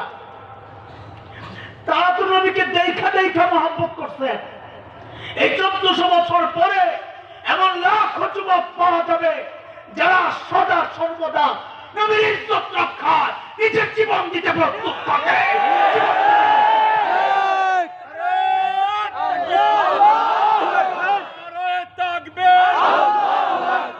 বিশ্ব নবীর স্মরণে ভয় করি না মরণে, বিশ্ব নবীর স্মরণে আমরা সবাই রাসূল শোনা, ভয় করি না ভুলের বাবা, ভয় করি না ভুলের ওই যে কয়দিন আগে ফ্রান্স দূতাবাস ঘেরাওর সময় আমি একটা জিনিস লক্ষ্য করছি, বহু সাধারণ মানুষ, দিনদার, দিন মানে এরকম বোঝা যায় না, পোশাক, তার গেটআপ সেটআপ, তার দাড়ি নাই, কিচ্ছু নাই, মিছিল করতেছে। তা আমি ভিতরে ভিতরে হাসতেছি, দেখো সুন্নতের খবর নেই, আমলের খবর নেই, হ্যাঁ রসুলের ইজ্জত রক্ষায় মিছিলে নামছে। পরে হঠাৎ একটা জিনিস মনে আসছে যে আসলে এই তাচ্ছিল্য করা আমার জন্য ঠিক হয় নাই। মনে মনেই করছি তাচ্ছিল্য, সামনে করি নাই। বহু বাচ্চা সন্তান আছে মা বাবার অবাধ্য, মা বাবার কথা শোনে না, কিন্তু ওই বাচ্চার বাবা মারে আপনি গালি দিয়ে দেখেন, যে মা বাবার কথা শুনে না ওই বাচ্চার সামনে তার মাকে তার বাবাকে একটা গালি দিয়ে দেখেন, সে ছেড়ে দিবে না। কিন্তু সে কিন্তু মা বাবার কথা শুনে না, কিন্তু বাবারে গালি দিলে সহ্য করে না, মারে গালি দিলে সহ্য করে না। কথা বল। তখন বুঝছি আর এই মানুষগুলা নবীকে ফলো করে না ঠিক, কিন্তু নবীকে যেহেতু নবী হিসাবে মেনে নিয়েছে, তার পরিচয় রাখছে, এই জন্য রাজপথে আসছে। এটাই তাদের ভয়, এটাই তাদের ভয়। আমাদের একটাই কথা, একটাই কথা, আল্লাহর নবীর ইজ্জত রক্ষায় একটাই কথা, অন্য কোনো কথা মানতে চাই না, শুনতে চাই না। তোমার বাবাকে গালি দিলে তোমার যদি কষ্ট লাগে, আমার নবীকে গালি দিলে আমারও কষ্ট লাগে। বাবাকে গালি দিলে যদি শাস্তি হইতে পারে, নবীকে গালি দিলেও শাস্তি হইতে হবে, এবং শাস্তি কোরআন নির্ধারিত শাস্তি, অন্য শাস্তি মানি না, মৃত্যুদণ্ড চাই। অন্য কোন শাস্তির সাথে আমরা নাই। কথা বল। একটাই শাস্তি চাই। এই জায়গায় কোনো আপোষ নাই, সব জায়গায় মিনমিন চলে না। আমি নরম চরম মানুষ, রাজনীতি করি নাই জিন্দিগিতে, কিন্তু এই জায়গায় আমি কিছু নরম থাকা যাবে না, এটা আমার ইমান। ছোটবেলা থেকে এই পর্যন্ত বড় হয়েছি আল্লাহ আল্লাহ রাসূলের ইজ্জত রক্ষা করার জন্য, দ্বীনের ইজ্জত রক্ষা করার জন্য, এই দাঁড়িয়ে টুপির ইজ্জত রক্ষা করার জন্য, হাবিবের সুন্নতের ইজ্জত রক্ষা করার জন্য। এর জন্য যদি মুখের তাজা রক্ত দিতে হয়, রক্ত দিতে প্রস্তুত, কল্লা দিতে হয়, কল্লা দিতে প্রস্তুত, কেটে প্রস্তুত। আল্লাহকে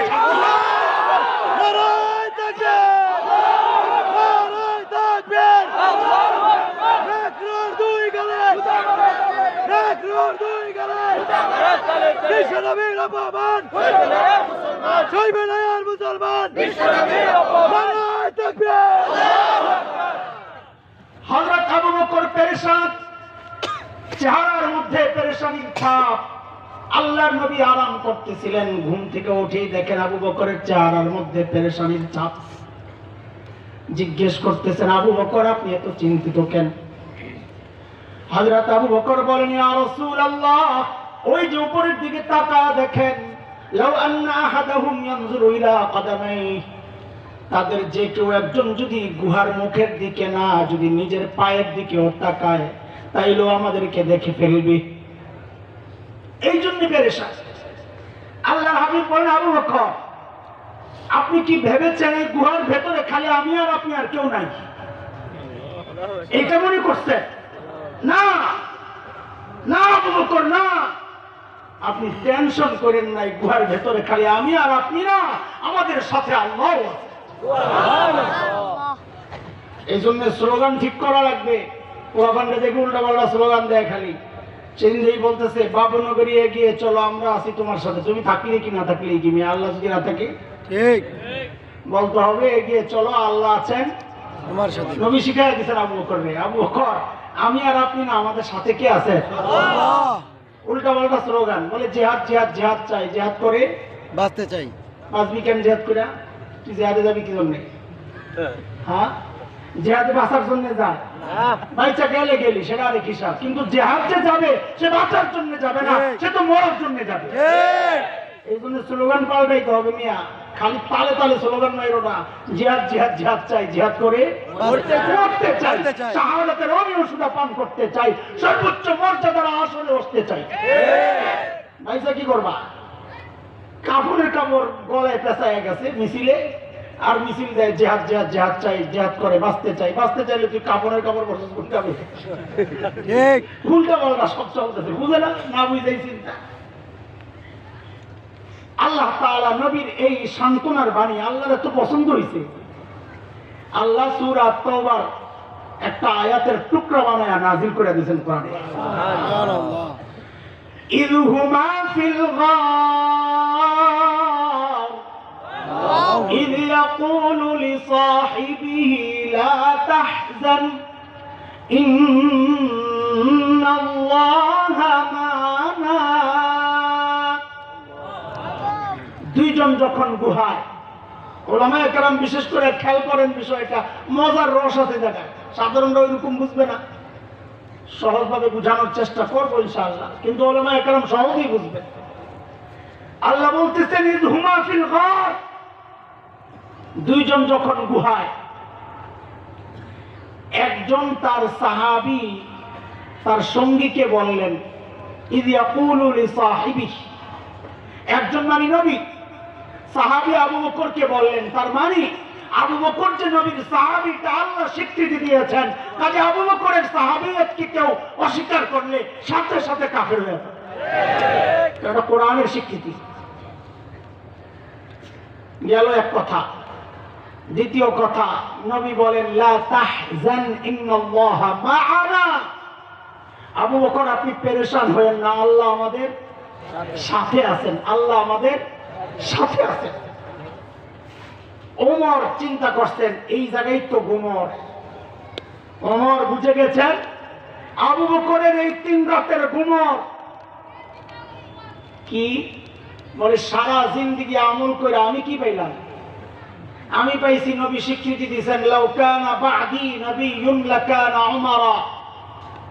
হাদিসের ভুল একটা উচ্চারণ আছে, গলত হয়ে গেছে, এটা মশহুর। লাউ কানা বা'দি নাবিয়্যান, না এটা কানা রিসিট, বাদি জরফ খবর মুকদ্দাম। লাউ কানা বাদি, আপনারা বুঝেন না কি কইছি, সব বুঝতে চায় না, এবারে 12 বছর ডাইল খেয়েছে, এরাই বুঝবো। লাউ কানা বাদি নাবিয়্যুন লাকানা উমর, নবী বলেন আমার পর যদি কেউ নবী হতো তো ওমর হতো। অনেক বড় মর্যাদা, তাই না? কিন্তু ওমর কয় এই মর্যাদা আমার লাগবে না, ওই 3 রাত দাও আমারে। বলে কেন, কি পাইলা মজা ওখানে? হ্যাঁ, ওই জায়গায় কাহিনী আছে। নবী আমাকে বলছেন লাউ কানা বাদি নাবিয়্যুন লাকানা উমর, আমার পর যদি কেউ নবী হতো তো কে হতো? তার মানে নবীর সাথে আমার সম্পর্কের লেভেলটা কি? লেভেল হচ্ছে বাদিয়তের সম্পর্ক, নবী আগে আমি পরে। তারপরে ঘটনা, আবু বকর 3 দিন থেকে লেভেল কই পৌঁছাইছে? বলে কই পৌঁছাইছে? বলে আল্লাহ নবী বলতেছেন আবু বকর ঘাবড়ায়েন না, ইন্নাল্লাহা মা'ানা, আল্লাহ আপনার সাথে, আমাদের সাথে, আমি তো আছি। মানে নবী বলছেন আবু বকর আপনার সাথে আমার সম্পর্ক ওমরের মতো আগে আর পরে না, বাদিয়তের না, বরং মাইয়তের পাশাপাশি পাশাপাশি। সুবহানাল্লাহ। তার মানে আমার পরে যদি কেউ নবী হতো তো ওমর হতো, আমার সাথে সাথে যদি কেউ নবী হতো তো আবু বকর হতো। ওমর কয় আমার লাগবো না সারা জিন্দেগির আমল, আপনি লয়ে যান, আমার এই 3 রাতের আমল দিয়েছেন। আহা, আবু বকর কি বিনয়ী, আবু বকর কি জবাব দেন? আবু বকর জবাব দেন, ওমর ভাইরে সারা জিন্দেগি করছি কি, আমার চালানিতে 3 রাত। চিন্তা করা যায়, চিন্তা করা যায় ভাই। আল্লাহর বস্তুগুলো বন্ধ করে, আল্লাহর বস্তু বন্ধ করে, এটা দ্বীনি মজলিস। আপনারা এই যা শুরু করছেন ছবি টবি ক্যামেরা ট্যামেরা, বয়ান করা যাবে না, এটা কোরআনের মজলিস, কতক্ষণ সহ্য করা যায়? ভদ্রতা দেখায় বহুক্ষণ চুপ ছিলাম, তারপর স্টেজের মধ্যে মানুষ কি বলে, আপনাদের একটু আত্মমর্যাদায় লাগে না বিষয়গুলো? লা হাওলা ওয়ালা কুওয়াতা ইল্লা বিল্লাহ। হযরত আবু বকর রাদিয়াল্লাহু আনহু সারা জিন্দেগি নবীকে ওইরকম টাইম দিয়ে বলেন আমি কিচ্ছুই করতে পারি নাই। কি মহব্বত করছেন নবীকে। হিজরতের রাতে দরজায় খালি নক করছেন, সাথে সাথে দরজা খুলে গেছে। নবী অবাক হয়ে গেছেন, আবু বকর আপনি ঘুমান নাই? বলে ইয়া রাসূলুল্লাহ, ওই যে 6 মাস আগে আপনি বলছেন যে আবু বকর প্রস্তুত থাকেন, আল্লাহর হুকুম হইলে যে কোনো মুহূর্তে বাইর হওয়া লাগতে পারে। ইয়া রাসূলুল্লাহ, এরপর দিন থেকে বিছানায় পিঠ লাগাই নাই, ওই দরজাকে বালিশ বানায় দাঁড়ায় দাঁড়ায় ঘুমাইছি। আর সে আবু বকর বলতেছেন ওমর জীবনে কিচ্ছুই করতে পারি নাই, চালানো তো 3 রাত। আর আমি আপনি ভাবতেছি কত কিছু করে ফেলছি, জান্নাত আল্লাহ বানিয়ে রাখছে আমার জন্য। দোস্ত, আবু বকরের মর্যাদা শোনাইতেছি, ফাঁকে ফাঁকে জরুরি কথাও চলতেছে, শুধু গল্প শোনাইতেছি না। তাবুকের যুদ্ধ শেষ, আবু বকরের মর্যাদার আরেকটা দিক তুলে আমি মূল কথায় চলে যাবো ইনশাআল্লাহ। তাবুকের যুদ্ধ, নবী আলাইহিস সালাম সাহাবায়ে কেরামের কাছে চাঁদা চাইছেন, কার কাছে কি আছে দাও। এখানে একটা বিষয় বুঝা, এই যে মাদ্রাসাওয়ালারা মসজিদওয়ালারা চাঁদা চায় আপনাদের কাছে, অনেকে এটা খারাপ চোখে দেখে, খাটো করে দেখে। আরে ভাই, সাধারণের কাছে চাঁদা চাওয়া দ্বীনি কাজের জন্য, এটা নবীর সুন্নাত। নবী আলাইহিস সালাম চাঁদা চেয়েছেন কার কাছে? যার পরনের কাপড় নাই, খাওয়া নাই 2 দিন 3 দিন, যে সাহাবীরা না খাওয়া থাকে, নবী তাদের কাছে চাঁদা চাইছেন। কি দরকার চাঁদা?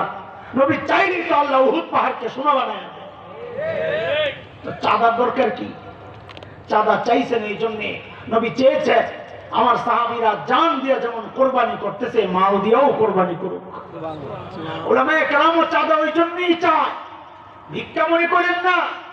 আপনি আমি চাঁদা না দিলে আল্লাহ দ্বীনি প্রতিষ্ঠান চালায় আনিবেন। গোটা দুনিয়ার মানুষ যদি পিঠ দেখায়, তাও আমরা বলবো নবীকে আল্লাহ যে সান্ত্বনা দিয়েছেন, ফাইন তাওয়াল্লাউ ফাকুল হাসবিয়াল্লাহ লা ইলাহা ইল্লাহু আলাইহি তাওয়াক্কালতু وهو رب العرش العظيم। গোটা দুনিয়ার মানুষ যদি পিঠ দেখায়, কোনো পরোয়া নাই, ভরসা করি কার উপর? আল্লাহ যতদিন চাইবেন মসজিদ থাকবে, যতদিন চাইবেন মাদ্রাসা থাকবে, আপনি চাঁদা দিলেও থাকবে, না দিলেও থাকবে।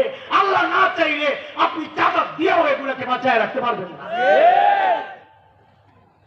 চাঁদা চাইছে হযরত ওমর, তো আজকে মনে মনে খুশি। কেন? যে আজকে আবু বকরকে হারায়া দেওয়ার একটা সুবর্ণ সুযোগ পাইয়া গেছি। চাঁদার ব্যাপার আসছে, তো আবু বকরের তো ঘোড়ার ডিম নাই, কিচ্ছু দিবি কি? আরে আবু বকরের তো ছিল, আবু বকর তো বড় ব্যবসায়ী ছিলেন, দ্বীনের জন্য নবীর তরে সব মিলিয়ে দিয়েছেন, এখন কিচ্ছু নাই। মসজিদে নববীতে একদিন হাত উঠায় কাঁদতেছেন আবু বকর। সাহাবীদের কেউ কেউ চিন্তা করছেন যে আবু বকর কি দোয়া করে, একটু যায় শুনি। যায় দেখে কান্দে আর দোয়া করে, আল্লাহ আপনার হাবিব আমার কাছে চায়, আমি দেই, আমার লজ্জা লাগে, আমার হাতটা উপরে, নবীর হাতটা নিচে। আর এই মহব্বতের লেভেল আর মাত্রা কোন জায়গায় গেলেই চিন্তা করতে পারে। আপনার হাবিবের হাত নিচে, আমারটা উপরে, আমার সহ্য হয় না। আল্লাহ আপনি আপনার নবীর দিলের মধ্যে এই কথা ঢেলে দেন। প্রিয় হাবিব, আবু বকরের কাছে আপনি চাইেন না, আবু বকরের মাল আপনারই মাল, আপনার যখন যা খুশি নিয়ে খরচ করেন, চাইলে আবু বকর লজ্জা পায়। এই দোয়া করতেছে আবু বকর কান্দে কান্দে। কি মানুষ আবু বকর! হযরত ওমর তো খুশি, আজকে আবু বকরকে হারায়া দিই। বাড়িতে গিয়া সামান যা ছিল ঘরে 2 ভাগ করে 1 ভাগ রেখে আসছেন, আরেক ভাগ গাঁটটি করে নবীর দরবারে নিয়ে আসছেন। ইয়া রাসূলুল্লাহ, আমার চাঁদা। আল্লাহর হাবিব হযরত ওমরকে জিজ্ঞেস করতেছেন, ওমর কি আনছেন? আমার সাথে সাথে বলেন তো, নবী ওমরকে কি জিজ্ঞেস করছে?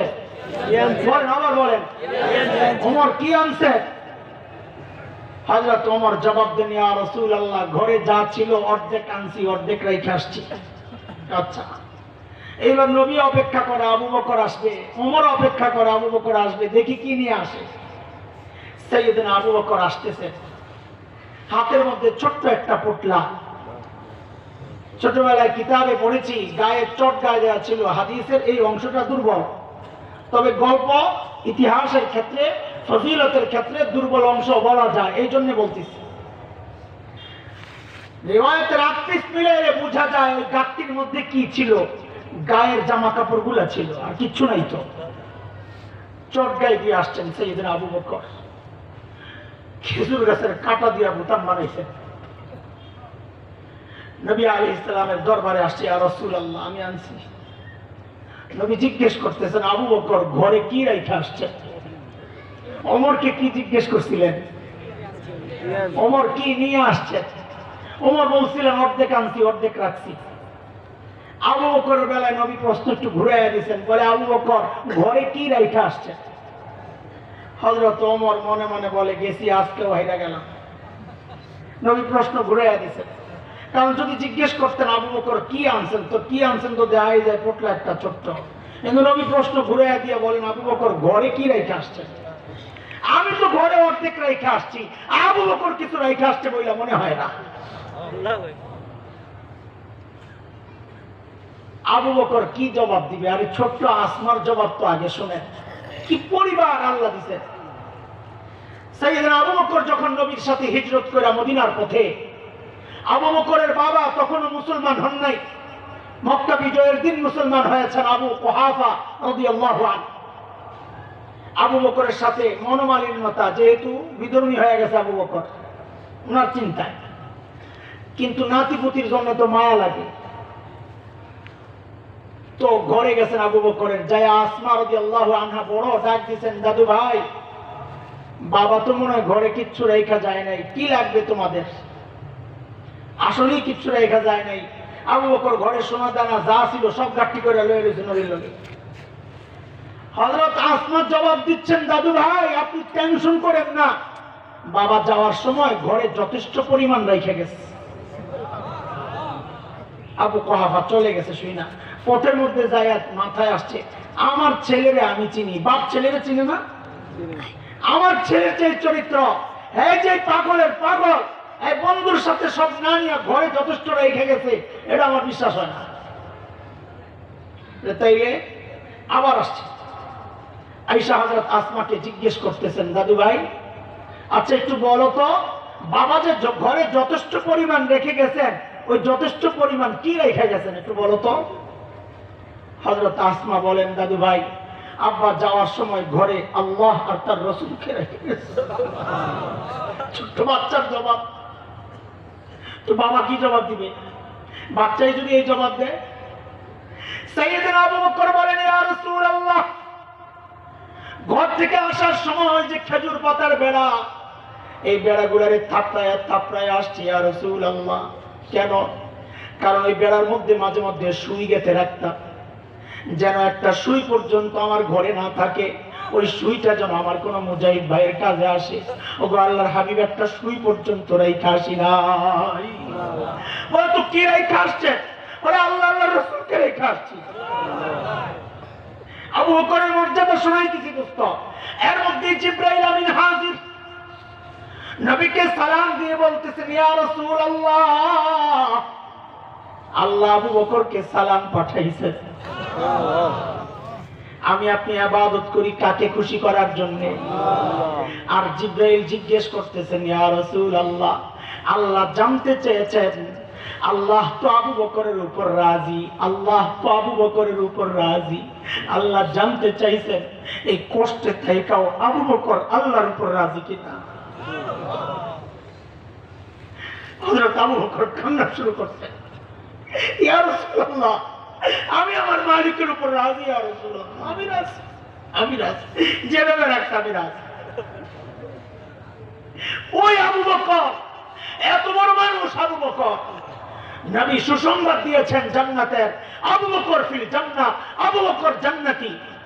এত বড় মানুষ আবু বকর ওই যে গভীর রাতে বুড়ির বাড়ির কাজ করতে গেছে, মনে আছে? ওমর যখন জিজ্ঞেস করলেন, আবু বকর আপনি কেন আসছেন, আমরা নাই? সাইয়েদনা আবু বকর কি জবাব দিছে? ওই জবাবটাই বলছি মূল কথা। আবু বকর জবাব দিচ্ছেন, ওমর হ্যাঁ আপনাদেরকে ওই কাজ দিতে পারি, কিন্তু ওমর আমি কি আমার আখিরাত কামাই করব না? আমি কি আমার আখিরাত কামাই করব না? আবু বকরের আখিরাত কামাই বাকি রইছে বলে। আরে ওমর এত বড় মানুষ, নবী বলেছেন ওমর ফিল জান্নাহ, ওমর জান্নাতি, জান্নাতের সুসংবাদ পাওয়া গেছে। আমি আপনি হকের উপর চললে বলা হবে লোকটা হকপন্থী। ওমর সম্পর্কে নবী বলছেন উল্টা, দারাল হাক্কু হাইসু দারা, ওমর যেদিকে যায় হক তার পিছে পিছে যায়। ওমর হকপন্থী না, বরং হক ওমরপন্থী। নবী যখন জান্নাতে গেছে, হযরত ওমরের বাড়িটা দেখছেন, দুনিয়ায় এসা নবী বর্ণনা দিচ্ছেন ওমরের বাড়ি দেখছি, আহা কি যে সুন্দর বাড়ি ওমরের বাড়িটা। আমার মন চাইছিল আমার উম্মতের বাড়ি এত সুন্দর, না জানি ভেতরটা কত সুন্দর, একটু ঢুকতে মন চাইছিল, কিন্তু ওমরের যে গায়রত, ওমরের যে প্রেস্টিজ, ওমরের যে আত্মমর্যাদা বোধ, অনুমতি ছাড়া ঢুকলে মাইন্ড করবে, এই জন্য আমি ঢুকি নাই।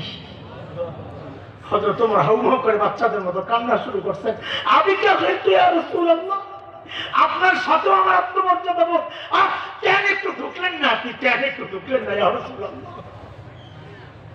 এত বড় মানুষ ওমর, অথচ আখিরাতের ফিকির, মৃত্যুর সময় আবু লুলু মাজুসির সন্তান বিষাক্ত খঞ্জর ফজরের নামাজের সময় পেটের মধ্যে চালায় গেছে, নারী বই বের হয়ে গেছে, বিশেষ যন্ত্রণায় হযরত ওমর বেহুশ হয়ে গেছে, মসজিদে নববীর ফ্লোরে শোয়া দেওয়া হয়েছে।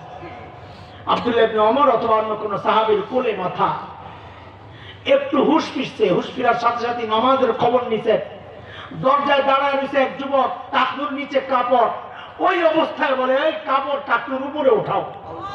শরীয়তের ব্যাপারে কত সিরিয়াস ছিলেন হযরত ওমর।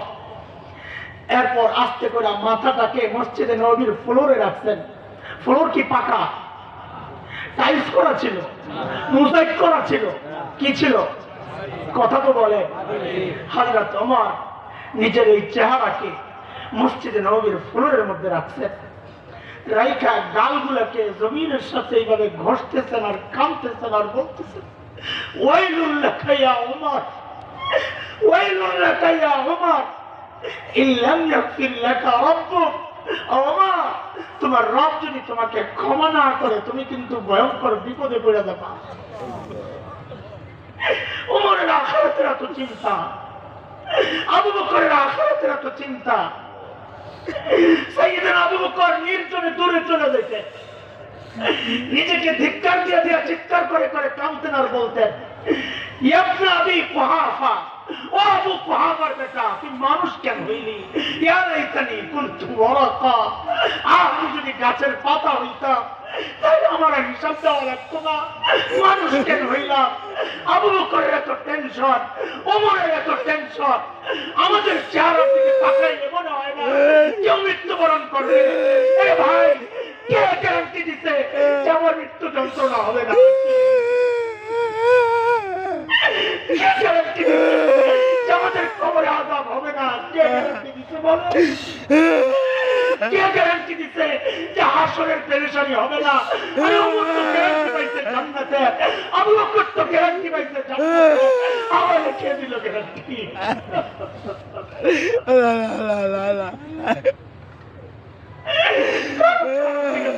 মনে হয় না যে লোকটা মারা যাবে, এই নিশ্চয়তা কে দিল আমাকে? কে দিল? মালিকের সামনে দাঁড়ানোর সাহস কার আছে? আমার তো নাই রে ভাই, আমার তো নাই, কোনো বুঝি না। কার বুদ্ধি আছে আমি তো জানি না, আমার তো বুদ্ধি নাই, আমি কেমনে দাঁড়াবো? কে জানে, কে জানে এই মজলিসে এমন লোক আছে তো আবার সুযোগও পাবে না, হইতে পারে তার জানাজার খবর দোকানে চলে আসছে। কে জানে কালকে খবর আসতে পারে এই মাহফিলে যে বয়ান করে গেছে হাসান জামিল, এই তো দুনিয়ায় হাত নাই। নিশ্চিন্ত হয়ে গেলাম বলে কিসের ভরসায়?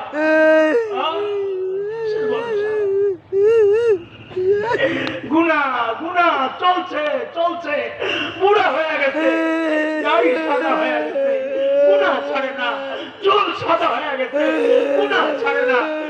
মালিক কত মায়া করে ডাক দিয়া বলতেছেন, আলাম ইয়াতিল্লাযীনা আমানু,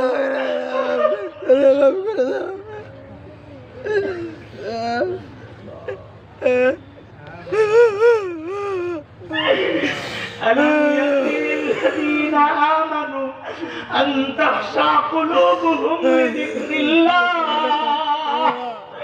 আর কত এখনো কি তোমার সময় হয় নাই?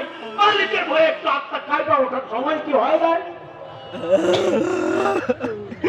আর কত গুনাহ করবা? এ বাবা, এ মা আর কত গুনাহ করবা, কবে মালিকের কাছে ফেরত আসবা বলো? কি হবে ওয়াজ মাহফিল, কোনো পরিবর্তন নাই। মাহফিলে বসে বসে গুনাহ করি, মাহফিল থেকে যাইও গুনাহ করি, কি হবে বলো?